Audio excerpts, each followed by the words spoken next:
இந்த big pass சீசனில் red card வாங்கிட்டு கமருதனும் பார்வதியும் வெளியில் போனாங்க. அவங்க வெளியில் போனதுக்கப்புறம் 2 பேருமே பேசிக்கிறாங்களா இல்லையாங்கிறது பெரிய டவுட்டாகவே எல்லாருக்குமே இருக்கவும் செஞ்சுது. ஏன்னா அந்த அளவுக்கு உள்ள 2 பேருமே அடிச்சுக்கிட்டு சண்டை போட்டுருந்தாங்க. அதுக்கப்புறம் ஒன்று சேர்ந்தாங்க. அப்படியே தான் போயிட்டே இருந்துச்சு இந்த சீசன் முழுக்கவே பார்த்தீங்கன்னா. அப்படி இருக்கும்போது இவங்க 2 பேருமே ரெட் கார்டு வாங்கிட்டு வெளியில் போனாங்க. இவங்க ரெட் கார்டு வாங்கிட்டு வெளியில் போகிறதுக்கு முன்னாடி கமருதனுக்கு வினோத் ரொம்ப அட்வைஸ் பண்ணியிருந்தாரு. ஏன்னா கமருதனும் வினோத்துமே ரொம்ப பெஸ்ட் ஃப்ரெண்டாக இந்த பிக் பாஸ் சீசனில் இருந்தாங்க. அப்படி இருக்கும்போது வினோத் என்ன சொல்லியிருந்தாருன்னா, அந்த பொண்ணு கூடலாம் ரொம்ப பேசிக்கிடாத, அவ கூட பழகுறதுனால தான் நீ ரொம்ப கெட்டு போயிட்ட, நீ வெளியில் போனதுக்கப்புறம் அவர்கிட்ட பழகிறத விட்டுரு அப்படிங்கிற மாதிரிலாம் அட்வைஸ் பண்ணிட்டு இருந்தாரு. அதனால தான் எல்லாருக்குமே டவுட்டாக இருந்துச்சு. இவங்க 2 பேருமே வெளியில் போனதுக்கப்புறம் இவங்க 2 பேருமே பேசிக்கிறாங்களா இல்லையாங்கிற டவுட்டாகவே இருந்துச்சு.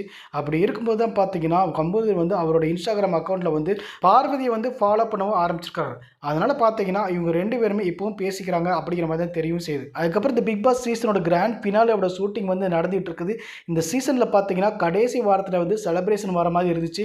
அதாவது எக்ஸ் கண்டஸ்டன்ட் எல்லாம் உள்ளே வந்திருந்தாங்க. ஆனால் இவங்க 2 பேரை தவிர எல்லாருமே உள்ளே வந்திருந்தாங்க. என்னதான் இவங்க கடைசி வாரத்தில் இந்த செலிப்ரேஷன் வாரத்தில் இவங்க வரலைனாலும் கண்டிப்பாக இந்த கிராண்ட் ஃபினாலேவில் இவங்க 2 பேருமே வருவாங்க அப்படிங்கிற மாதிரி எல்லாருமே எக்ஸ்பெக்ட் பண்ணவும் செய்கிறாங்க.